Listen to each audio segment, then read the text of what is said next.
안 들은 사람이 없어요. 네, 기억에 한계가 있겠죠. 자, 오늘 본문에 있어서 거짓 선지자, 15절에 나오는 거짓 선지자가 누굴까요?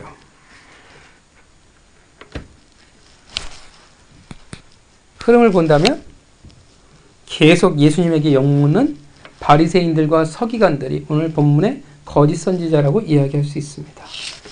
그러니까 사실 바리새인들과 서기관들이 어디서 욕을 먹었을까요? 아마 예수님에게 이렇게 욕을 많이 먹어봤을까? 평생 아마 들어보지 못한 모든 욕을 예수님한테 듣는 사람들이었습니다. 이스라엘 사회, 그 유대 사회에서 가장 뛰어난 사람들, 가장 존경받는 부류라고 생각을 했는데 그들이 바로 바리새인들과 서기관들인데 근데 그들이 결국은 거짓 선지자가 되어진다는 것입니다. 하나님의 말씀 더 넓게 생각한다면 또한 거짓 선지자가 오늘 본문의 흐름상에선 바리새인들과 서기관이지만 말 그대로 거짓 선지자는 더 폭넓게 생각한다고 하면 하나님의 말씀과 그 복음을 왜곡하는 자들, 이단들, 혹은 잘못된 신앙으로 다른 사람을 인도하는 사람들, 더 넓게는 세상의 철학들과 세상의 가치관이라 말할 수도 있을 것입니다. 자, 그들을 통틀어서 예수님이 뭐라고 표현하십니까?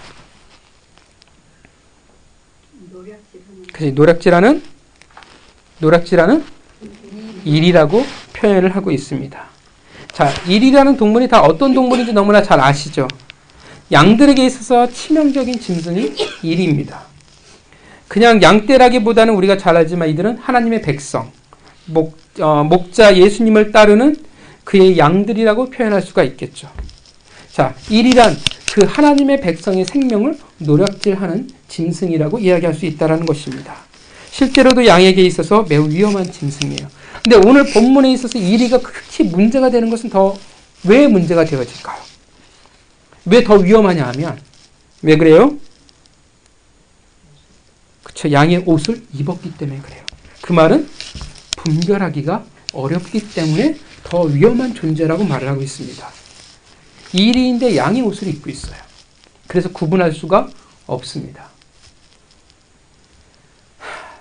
이와 비슷한 설교를 기억하시죠? 본문 예수님의 그죠? 가라지. 그죠? 구분할 수가 없어요. 나쁜 놈이라고 해서 이마에 써놓고 다니는 게 아니기 때문에 구분하기 어려워. 인상으로도 알 수가 없어요. 여러분, 그 흔히 거리에 보면 범죄자 그 포스터 보신 적 있으십니까? 보신 적 있어요? 자세하게 그 얼굴? 가끔가다 이제 그 얼굴들을 하나하나 이제 볼 때가 있습니다. 뭐 사기부터 폭행부터 뭐 살인 여러 가지가 있는데 보면 참 놀라운 게 뭐냐면 얼굴이 참 착해 보여요. 점잖아 보여요. 이 사람이 과연 죄를 지었을까 싶을 정도로 그렇게 느껴지지 않는 사람들이라는 것입니다. 교회도 마찬가지예요. 본질은 약탈자가 분명히 있어요. 이리가 있어요. 근데 마치 순결한 하나님의 백성인 것처럼 다가온다는 것입니다. 유대 사회에 있어서 하나님의 백성이 이 무리에 있어서 바리새인들과 서기관들이 그랬습니다. 그들은 하나님의 백성으로 하여금 오히려 하나님 앞에 나아가지 못하게 막는 자들이었습니다. 마태복음 23장 13절에 이렇게 말하죠. 화 있을진저 외식하는 서기관들과 바리새인들이여 너희는 천국 문을 사람들 앞에서 닫고 너희도 들어가지 않고 들어가려 하는 자도 들어가지 못하게 하는도다. 바리새인들과 서기관들이 어떻게 하냐 하면 들어가지 못하게 막는 자가 되어진다는 거예요. 하나님을 찾지 못하도록 막는다는 것입니다. 하나님과 정작 구약의 율법을 여전히 지키고 살아갈지 모르지만 하나님과 정작 상관없이 살아가는 자들로 만드는 자들이었습니다. 그들이 바로 바리새인들과 서기관, 그들이 바로 거짓 선지자요. 그들이 바로 양의 탈을 쓴 일이라는 것입니다. 오늘 본문의 이 일의 가장 큰 문제는 구분되지 않는다라는 거예요. 양의 탈을 썼기 때문에 구분이 가지 않아요. 그래서 성경은 어떻게 구분할 수 있다라고 이야기하고 있습니까? 그렇죠. 열매를 통해서 그들을 구분할 수 있다라고 말하고 있습니다. 열매란 뭐냐면 그 나무의 본질이에요. 그 나무의 정체성입니다. 그 열매를 통해서 우리는 나무를 알 수가 있어요. 어떤 나무인지. 나무를 우리가 잘 사실은 구분을 못합니다. 옛날 어르신들은 그래도 구분할지 모르겠지만 점점 어떻게 하냐면 이 나무가 무슨 나무인지 저희는 구분하기는 어려워요. 그래도 나무를 쉽게 구분할 수 있는 방법은 열매를 통해서 우리는 그나마 이 열매를 통해서 나무를 구분할 수가 있다는 것입니다. 우리 아이들도 구분이 가능해요. 포도가 열려있으면 어떻게 하겠어요? 포도나무라는 것이 인식이 되어진다는 것입니다. 나무는 모르지만 열매를 맺으면 그 나무가 분명해진다는 것입니다. 그리고 열매는 어떤 특징을 가지고 있냐면 시간이 가면 반드시 어떻게 돼요? 맺을 수밖에 없고 반드시 드러날 수밖에 없다는 특징을 가지고 있습니다. 그러니까 어떠한 형태로든 열매는 반드시 보여질 수밖에 없습니다. 그러니까 보이지 않는 열매란 존재하지 않는다라는 것입니다. 여러분 나무 중에서 보이지 않는 열매라고 보신 적 있으십니까? 없어요. 우리 열매는 항상 볼 수밖에 없습니다. 물론 아까도 이야기했지만 열매라고 이야기할 때는 뭐가 반드시 전제 조건이 깔리냐 하면 시간이 필요하다라는 전제 조건이 깔립니다. 그래서 가라지 비유할 때도 어떻게 돼요? 추수할 때라는 시간이 있잖아. 마찬가지예요. 열매를 이야기할 때는 반드시 드러나기까지 시간이 필요하다라는 것을 이야기를 해줍니다. 그래서 어떻게 돼요? 열매는 처음은 모를 수가 있어요. 구분이 되지 않을 수도 있습니다. 그러나 열매는 반드시 본질, 그 정체성이 드러날 수밖에 없습니다. 그것이 열매가 가진 특징이라는 것입니다. 자, 성경은 그 열매에 대해서 지금 어떻게 이야기하고 있냐면 열매가 뭐라고 이야기하고 있냐면 자, 우리가 먼저 생각하는 열매란 뭘까요? 성경이 말하는 열매에 앞서서 우리가 생각하는 열매란 무엇이 있을까요? 보통 우리가 전도의 열매, 금식의 열매, 새벽기도, 헌신의 열매, 수많은 봉사의 열매를 이야기를 합니다. 보통 그렇습니다. 그때 그 쭉 열매들의 특징을 보면 어떤 특징을 가지고 있을까요? 어떤? 성과예요. 그죠? 그러니까 우리는 자꾸 어떻게 열매를 인식하냐면 어떤 노력의 성과, 헌신의 결과물로 우리는 열매를 인식한다는 것입니다. 그것을 보고 우리는 뭐라고 평가하냐면 좋은 나무에 아름다운 나무에 아름다운 열매라고 평가하게 되어집니다. 정말 누가 보더라도 실한 열매를 보일 수 있다라는 거예요.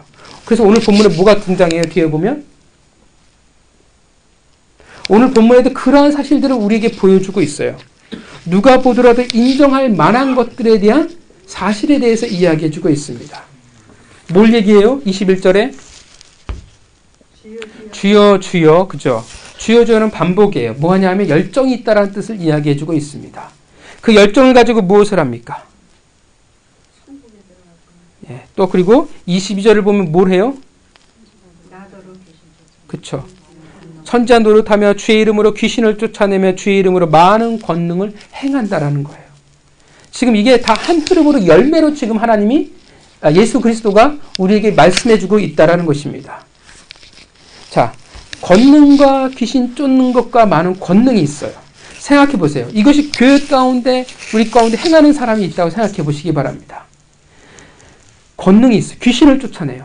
그리고 많은 권능, 기적이 그들을 통해서 일어나요. 그렇다면 여러분 그 교회 안에서 그 사람을 뭐라고 생각하겠습니까? 어떤 사람을 생각해요? 신앙을 뭐라고 생각하겠어요? 대단한 사람. 그리고 그가 행하는 모든 하나하나가 신앙의 위대한 열매라고 여러분 보게 될 것이라는 것입니다. 많은 사람이 그 권능을 행하는 자, 귀신을 쫓는 자 보고 신앙의 소유자요, 멋진 신앙의 소유자요, 참 열매를 맺는 정말 모든 성도들의 모델로서 기억되어지고 인식하게 될 것이라는 것입니다. 우리가 흔히 얘기하죠. 이보다 더 큰 열매를 맺을 수 있는 사람이 있을까? 저 사람은 정말 큰 일꾼이야라고 생각하게 되어질 것이라는 것입니다. 다른 말로 하면 정말 아름다운 열매를 맺는 사람이야 라고 이야기를 한다라는 것입니다. 그런데 성경은 뭐라고 평가해요? 이 열매 맺음에 대해서 뭐라고 평가해요? 그쵸, 불법을 행하는 자들아, 내가 너희를 도무지 알지 못하니 불법을 행하는 자들아 내게서 떠나라. 여러분, 많은 사람들이 보기에는 이 권능을 행하는 자가 뭐로 보이냐면 아름다운 열매를 맺는 자라고 보게 될 거예요. 진짜 신앙을 가진 자라고 본다라는 거예요. 근데 성경은 그를 뭐라고 평가하고 있어요? 역설적으로 오히려 불법을 행하는 자, 열매는 열매인데 어떤 열매냐면 아름답지 못한 나쁜 열매를 맺는 자라고 오히려 평가하고 있다라는 것입니다. 이해가십니까? 뭘 말하고 있냐면 지금 보여지는 것이 사실은 전부가 될 수 없다라는 거예요. 보는 것으로 열매를 어떻게 돼요? 판단할 때여지. 우리가 가진 상식, 우리가 가진 가치관, 우리가 얼마나 많은 기적을 바래요. 그러함에도 불구하고 그 기적이 좋은 아름다운 열매가 아닐 수 있다라는 것입니다. 여러분, 신앙이 아름답지 못한 사람은 귀신을 쫓아낼 수 있을까라고 할 때 있어요. 그럼에도 전혀 형편없음에도 불구하고 하나님이 주신 은사, 선물의 특징이에요. 은사가 가진 힘이에요. 그 사람이 가진 힘이 아니에요.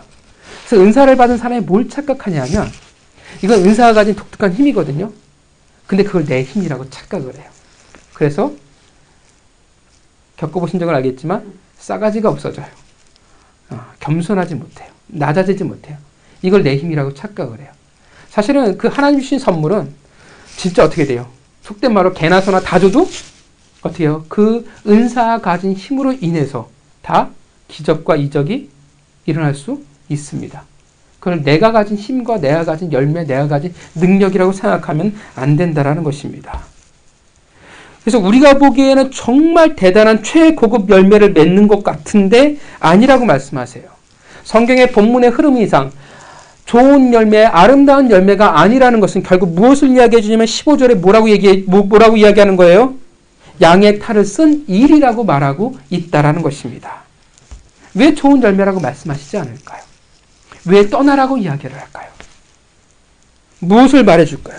주여 주여 하는 자마다 그 열정을 가지고 있을지 모르지만 결국 선지자 노릇하는 것, 귀신을 쫓고 능력을 행하는 것이 좋은 나무, 좋은 열매의 표시라는 것이 반드시는 아니라는 거예요.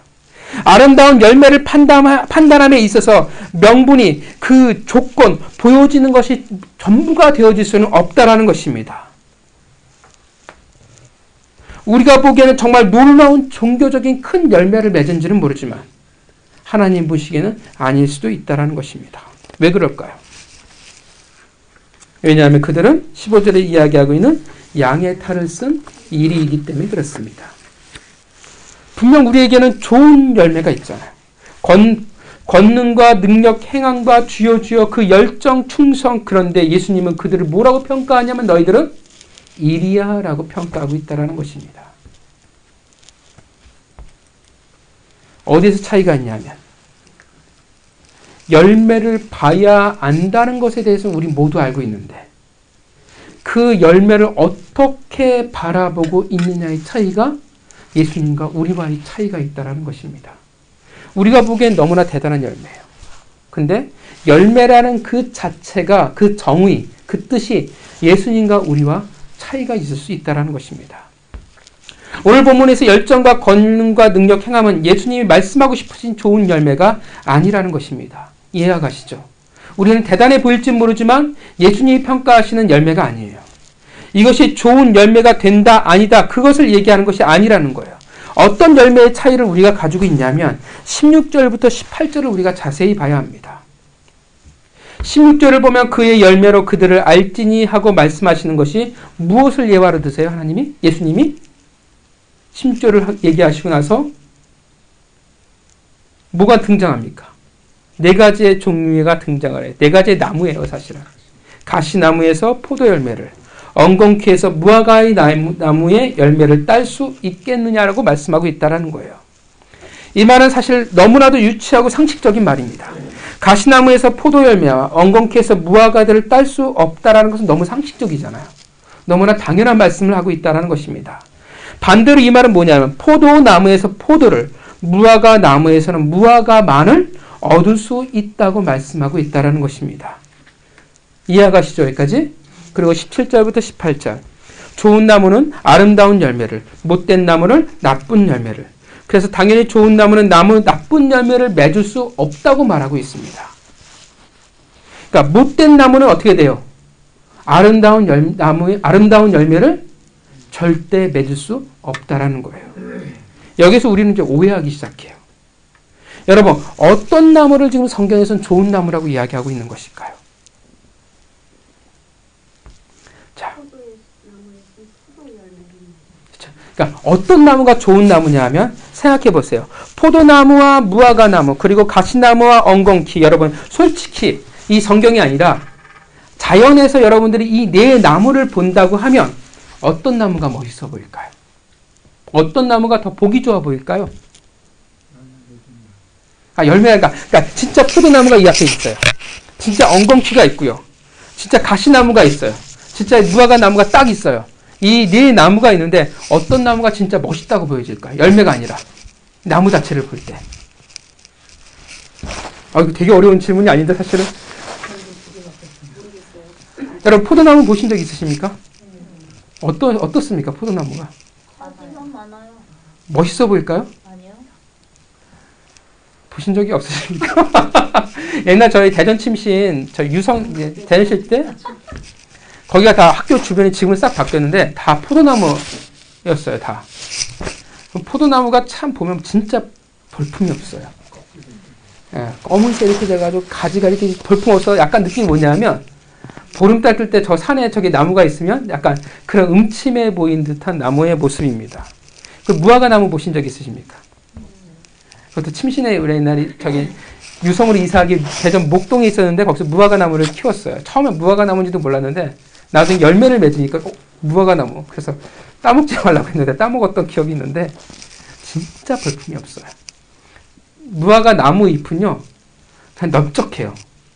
폼이 하나도 없어요. 그냥 진짜 못생겼다라는 말이 어울릴 만큼. 그러니까 이 모양도 아닌 것 같고 저 모양도 아닌 것 같고 볼품 없는 나무가 무화과 나무입니다. 물론 엉겅퀴는 그렇게 예쁜 식물은 아니에요. 그런데 이 엉겅퀴가 이제 군락을 이뤄서 흐드러지게 피어지면 꽤 운치 있게 되어집니다. 이 가시나무는 제가 인터넷에서 찾아봤는데 최대 크기가 15m까지 자란대요. 그러니까 제가 생각했던 가시나무는 옛날 우리 막 찌르는 거 얇은 거 이렇게 생각했는데 그런 여기서 성경은 가시나무가 아니더라고요. 꽤 큰 나무입니다. 그런데 사진을 보니까 멋있어요. 진짜 나무스럽게 생겼고 왠지 운치가 있어요. 그러니까 제가 말씀드리고 싶은 거는 엉겅퀴와 이 가시나무가 실제로 우리가 이제 살아가는 데서 이 나무로 볼 때 훨씬 폼이 있고 훨씬 괜찮은 모양새를 분명 가지고 있다는 것입니다. 그런데 아니라고 성경은 이야기를 해요.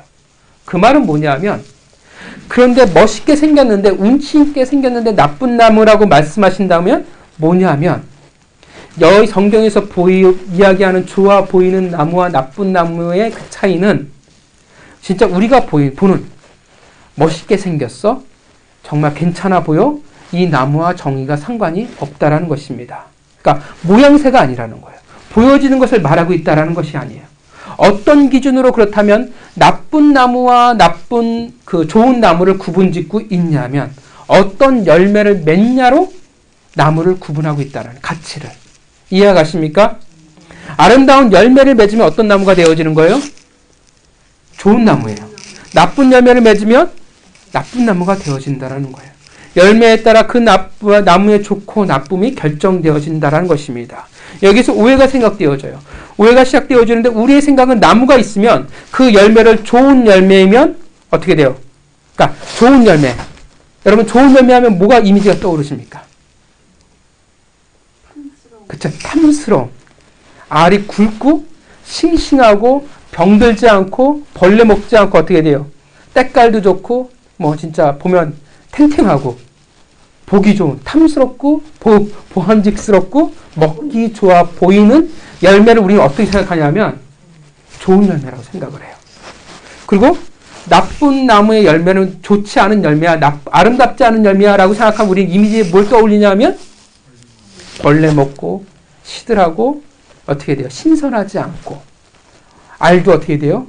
작고 사과를 씹어 먹으면 시기만 할 것 같은 그런 나무의 열매라는 것을 우리는 인식을 한다라는 것입니다. 그래서 어떻게 생각하냐면 열매가 실하냐 아니냐를 우리는 판단하려고 하는 거예요. 그래서 정말 실하고 좋은 사과 나무가 열매가 많이 매달렸어요. 그럼 우리는 그것을 좋은 나무라고 생각을 해요. 그리고 어떻게 돼요? 사과가 열렸는데 부실해요. 옛날 우리 돌사과 이런 것들이 잔뜩 열렸어요. 그럼 그 나무를 어떻게 평가하냐 우리는?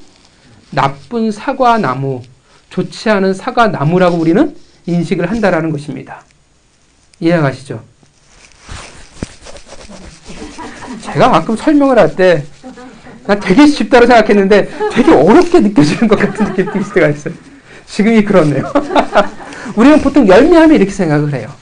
열매가 실하냐, 실하지 않냐로 나무를 판단한다는 것입니다. 열매가 실하게 맺으면 그 나무는 좋은 나무고, 열매가 실하게 매달리지 않는 나무면 그 나무는 열매가 맺지 나쁜 나무라고, 아름답지 않은 나무라고 판단한다는 것입니다. 실하고 정말 우리가 보기에 탐스러운 열매를 맺으면 우리는 그 나무를 좋은 나무라고 판단합니다. 근데 오늘 본문에서 말하고 있는 그 열매라는 것이, 나무라는 것이 과연 그럴까요? 열매인데 실하고 탐스럽고 알찬 열매를 성경은 좋은 열매라고 말하고 있을까요? 성경이 말하는 좋은 나무와 진짜 나쁜 나무는 어떨까요? 앞에 본문의 흐름을 본다고 하면 오늘 본문은 결국 네 가지의 나무가 등장하는 거예요. 좋은 나무란 결국 어떤 나무를 말하냐면 좋은 열매, 실한 열매를 맺는 나무가 아니라 좋은 나무란 포도나무와 무화과 나무를 좋은 나무라고 말하고 있어요. 그렇다면 못된 나무, 나쁜 나무라는 것은 뭘까요? 오늘 본문에서 가시나무와 엉겅퀴를 말하고 있다는 것입니다.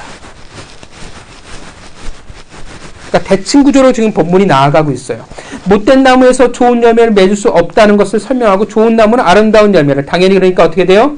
포도나무는 포도를 맺는 것이, 반대로 못된 나무는 아까 얘기했던 가시나무와 가시나무의 열매를 맺는 것을 못된 나무라고 이야기하고 있다는 것입니다. 어려우시죠?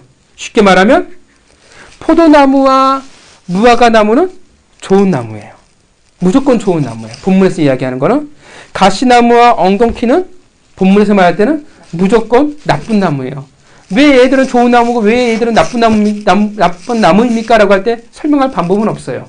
예수님이 그렇게 예화로 드신 것이니까. 자, 상식적으로 생각해 보면요. 좋은 나무, 즉 포도나무와 무화과 나무에서는 당연히 뭐가 열리겠어요? 포도와 무화과가 열리는 게 너무나 당연해요. 그렇다면 나쁜 나무인 가시나무와 엉겅퀴는 뭐가 열리겠어요?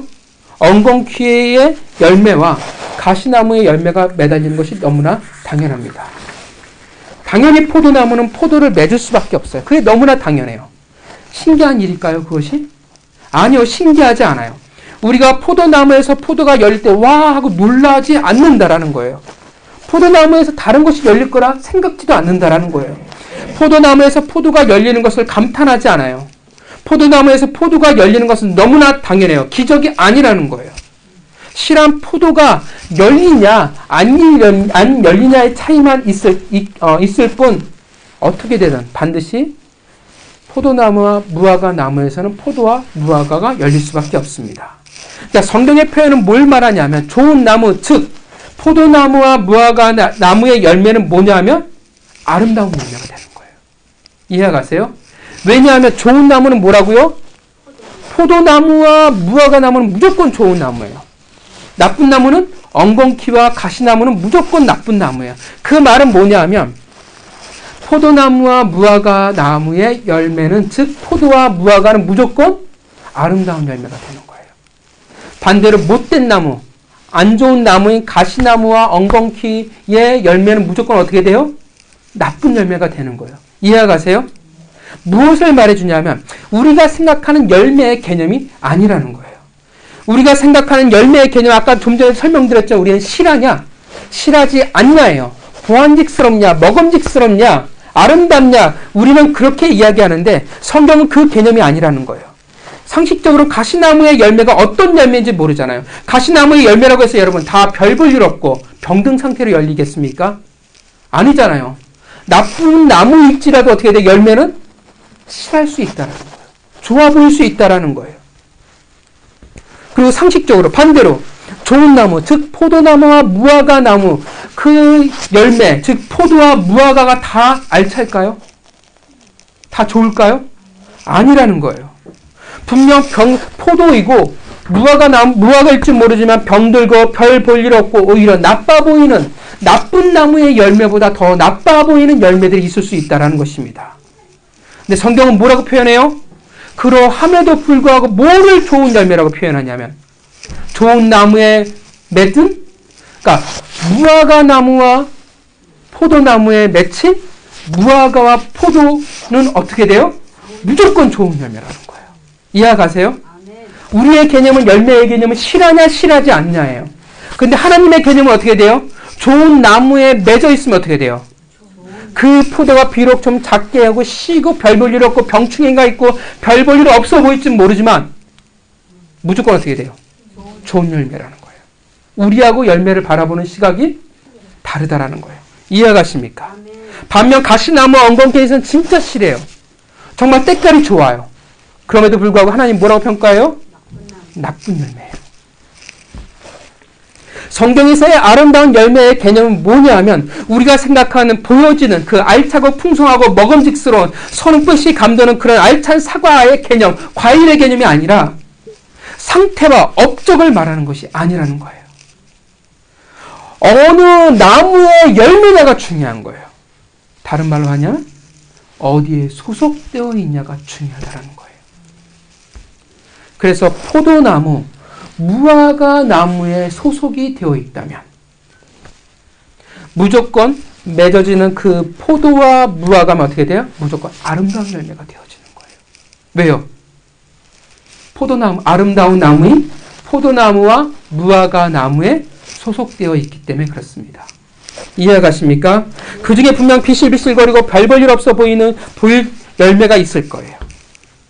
그래도 포도나무와 무화과 나무의 열매이면 무조건 하나님은 그것을, 예수님은 아름다운 열매야, 좋은 열매야라고 평가하신다는 것입니다.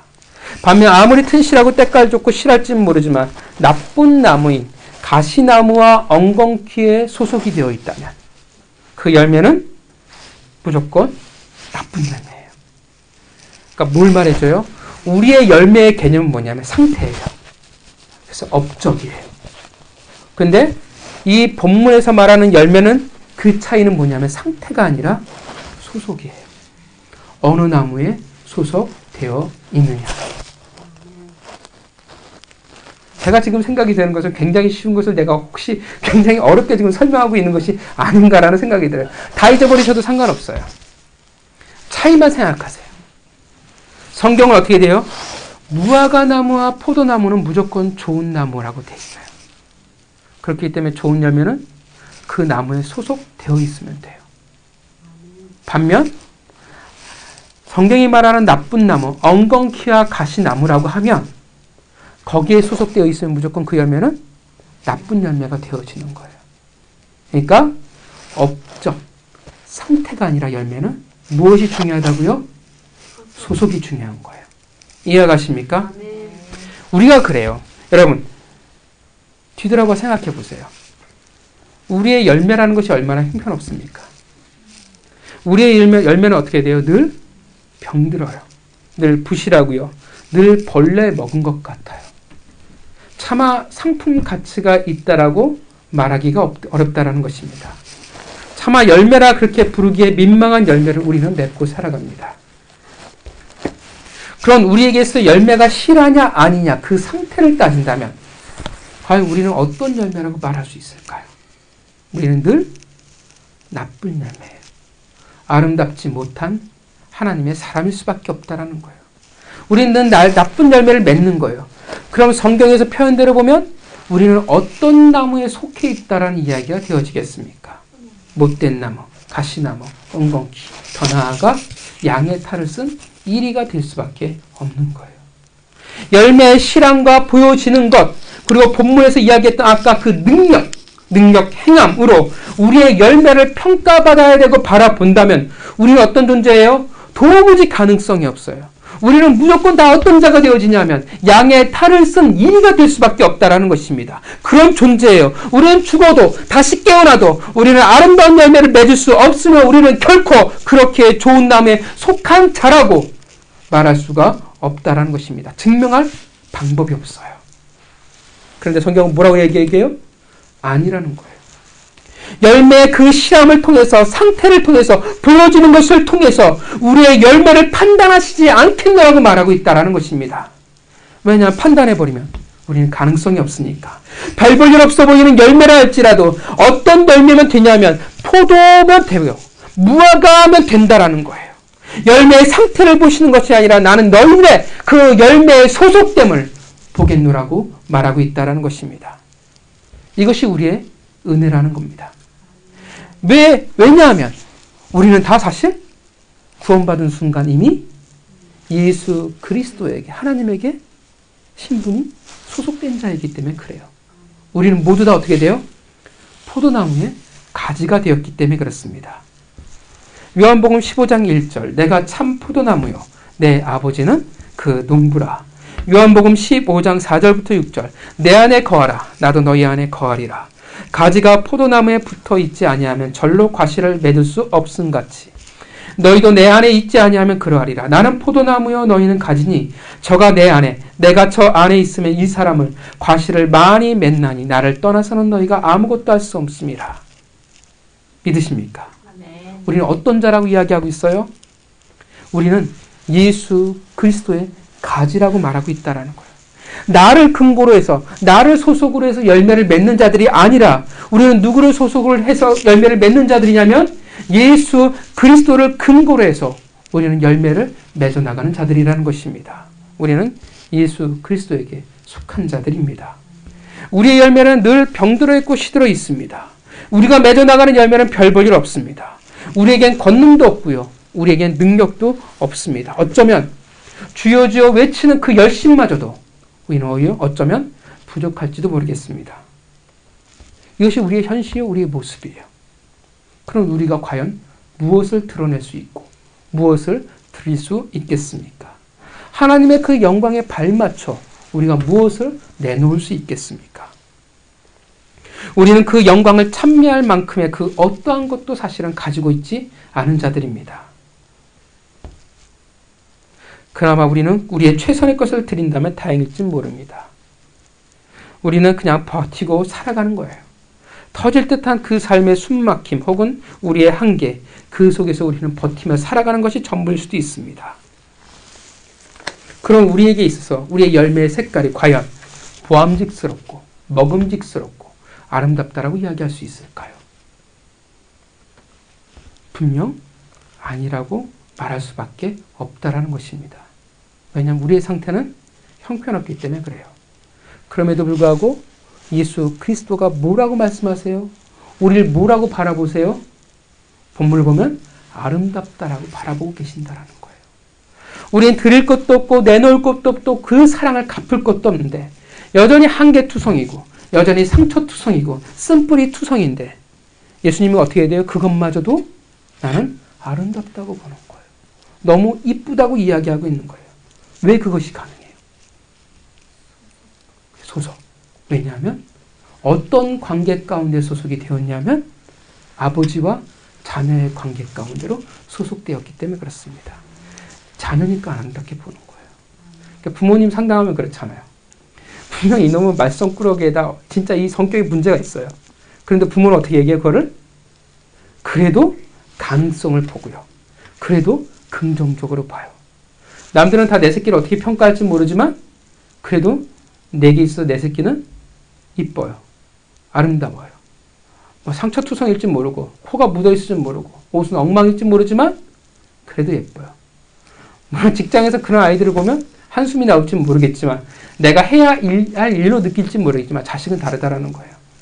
그래서 하나님이 다윗을 보실 때 붉은 빛을 보시잖아요. 그게 다윗이 잘생겼다라는 뜻이 아니라 하나님의 자식이기 때문에 내가 이뻐라는 표현이라는 거예요. 우리의 소속이 뭐예요? 어떤 관계예요? 아버지와 자녀의 관계로 소속이 되었어요. 그래서 어떻게 돼요? 아름답게 보시는 거예요. 여러분, 우리가 얼마큼 모난 거 다 아시죠? 우리는 다 여기 있는 사람들의 특징은 뭐냐면 신앙이 초보자가 없다라는 게 참 우리의 특징입니다. 그렇게 우리가 얼마큼 모났다라는 것을, 내가 얼마만큼 상처가 많고 상처로 말미암아 얼마나만큼 내가 쓴뿌리가 많은지를 너무나 잘 알고 있고, 내 성격이 얼마나 부족하고 내가 정말 부족한 성격인지 너무나 잘 알고, 내가 얼마나 많은 연단이 필요한지, 모난 성격인지, 우리는 얼마나 자존심이 강한지를 우리는 다 알고 있습니다. 우리는 도무지 우리는 사실은 아름답다라고 평가할 수가 없다라는 거예요.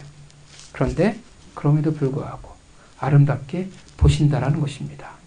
그걸 그냥 인정해 주신다라는 것입니다.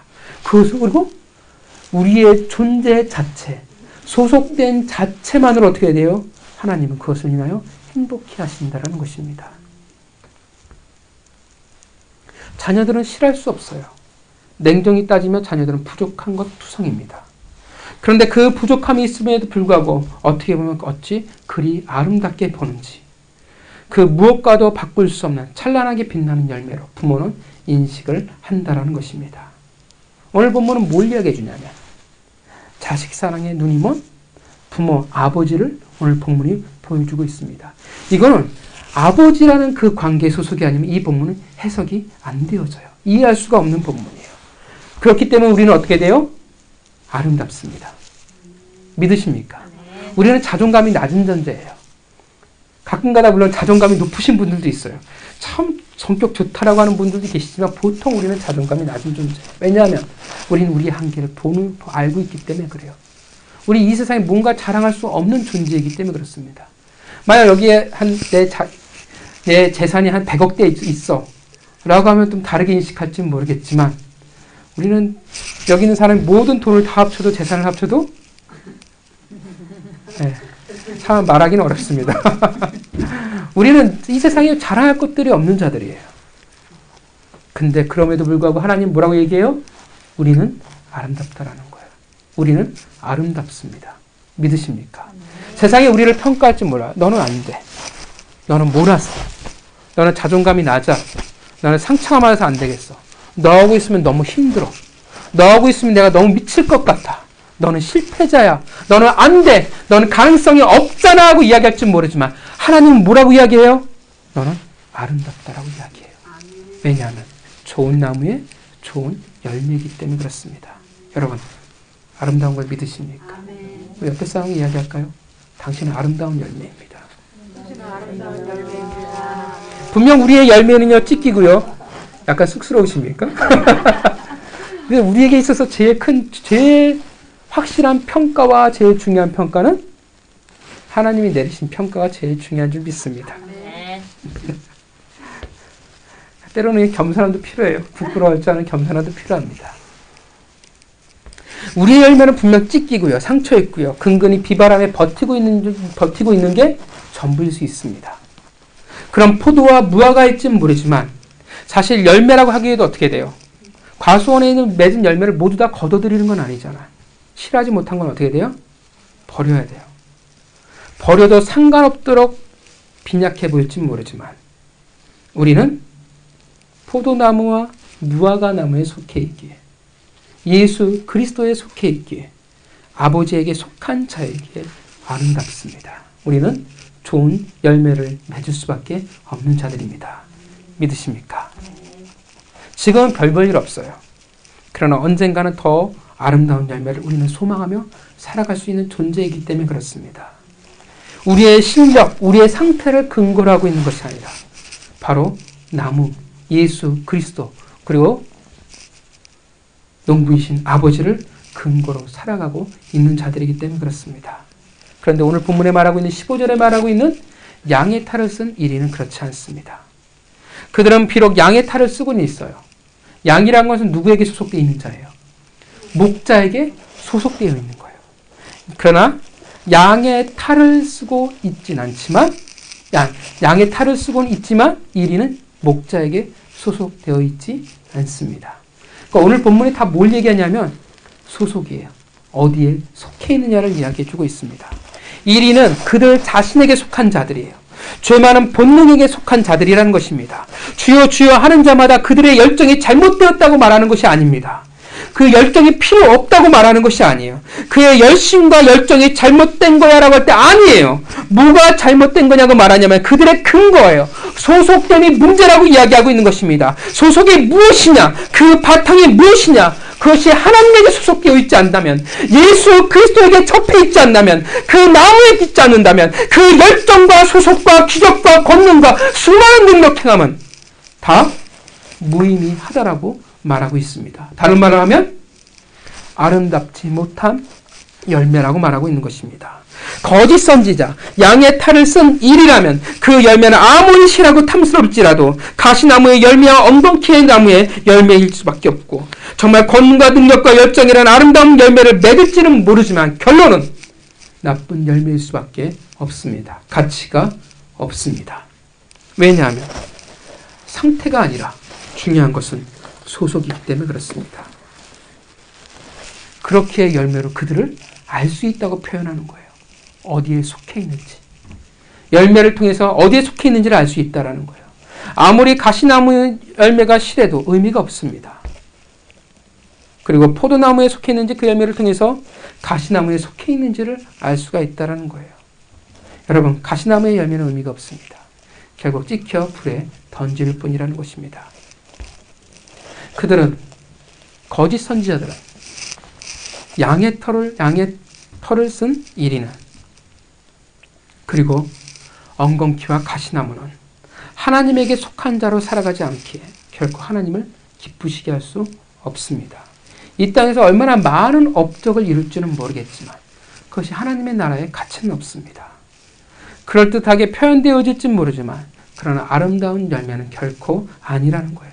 맺어나갈 수 없다라는 것입니다. 하나님이 원하시는 아름다운 성품을 맺어나갈 수 없습니다. 그러니 어떻게 돼요? 당연히 얼마나 내가 더 많은 성과를 남길 수 있느냐, 얼마나 잘 할 수 있느냐, 보여지는 것, 열정, 인정받는 것으로 갈 수밖에 없는 것입니다. 그것이 바리새인들을 대표하는 외식하는 자로 갈 수밖에 없습니다. 여러분, 외식은 성품이 아니에요. 그건 가짜입니다. 신앙이 아니라 종교입니다. 외식하는 자들은 결코 하나님의 성품을 닮아갈 수 없습니다. 반면 우리는 다릅니다. 비록 별 볼 일 없어 보이는 상태, 별 볼 일 없어 보이는 그러한 자들일진 모르지만 우리는 하나님에게 속해 있기에, 예수 그리스도를 나무로, 그 가지로 살아가고 있기에 우리는 어떻게 돼요? 시간이 있겠지만, 시간이 필요하겠지만 우리는 닮아갈 수밖에 없습니다. 여러분, 여러분의 삶을 여러분 기억하십니까? 예수님을 믿으신 후에 얼마큼 달라지셨습니까? 달라지셨죠? 아멘. 여러분의 모났던 것들, 거칠었던 것들, 여러분 많이 달라지신 것 느끼십니까? 중요한 것은, 성경이 말하고 있는 것은 상태가 아니라 소속을 말하고 있습니다. 여러분, 속해 있다라는 것이 어떤 의미가 되어집니까? 지금은 어떨진 모르지만 변한다라는 것을 말하고 있어요. 점점 실해질 수밖에 없는 존재라고 말하고 있습니다. 마태복음 16장 24절, 아무든지 나를 따라오려거든 자기를 부인하고 자기 십자가를 지고 나를 쫓을 것이니라. 나를 부인하기에 우리는 결국 주님을 닮아갈 수밖에 없는 존재입니다. 빌립보서 2장 5절에 나오는 예수의 마음을 품은 자에게 우리는 그러한 열매를 맺을 수밖에 없을 것입니다. 팔복의 성품을 가진 열매를 맺어나게 될 것이고, 갈라디아서 5장 22절에 나오는 성령의 열매를 맺어나가는 사람이 되어질 것입니다. 사랑, 희락, 화평, 오래 참음, 자비와 양선, 충성, 온유, 절제라는 성품을 우리는 맺어나가게 될 것입니다. 이것이 우리의 열매예요. 여러분, 옛날보다 많이 달라지셨죠? 네, 많이 달라진 줄 믿습니다. 우리를 근거로 하지 않는 그 은혜로 인하여 살아가는 자들이 맺어나가게 될 성품이요 열매라는 것입니다.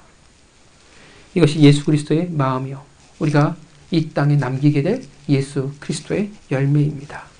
여러분, 오늘 본문을 착각하면 안 됩니다. 무엇을 하면 안 되라고 말하는 것이 아니라 권능과 능력 그리고 열정, 그것을 폄하하는 것이 아니라는 것입니다. 중요한 것은 그러한 것이 우리의 열매가 아니에요. 우리의 우선이 될 수 없어요. 우리의 평가가 될 수 없다라는 것입니다. 우리가 어디에 속해 있는지가, 어떤 나무에 속해 있는지가 더 중요한 거예요. 왜 예수님이 그들에게 불법을 행하는 자들아 내게서 다 떠나라 말씀하실까요? 그들은 양의 탈을 쓴 일이기 때문에 그렇습니다. 예수에게 속한 자가 아니라 가시나무와 엉겅퀴에 속한 나무자이기에 그 열매는 예수와 상관없는 자들이기 때문에 그렇습니다. 그들은 결코 예수의 성품을 닮을 수 없는 자들, 맺어 나갈 수 없는 외식하는 자들이기 때문에 그렇다는 것입니다. 여러분, 우리는 분명 열심히 노력해야 돼요.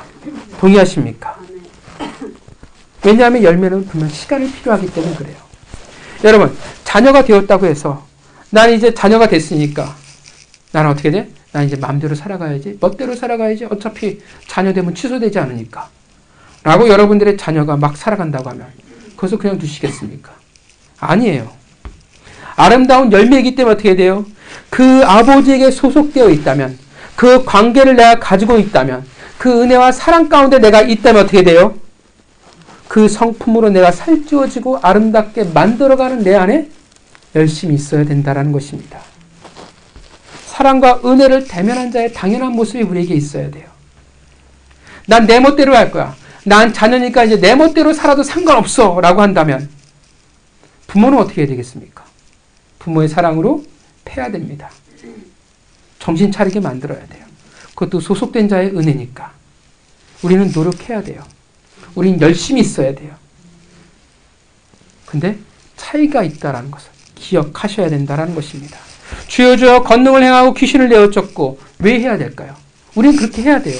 우리는 귀신을 내어 쫓아야 돼요. 진짜 뭐 귀신 들린 사람이 그 귀신을 내어 쫓는 것만이 아니라 귀신 들린 이 세상에서 하나님의 땅의 그 영향력을 우리는 분명히 회복을 해야 돼요. 믿으십니까?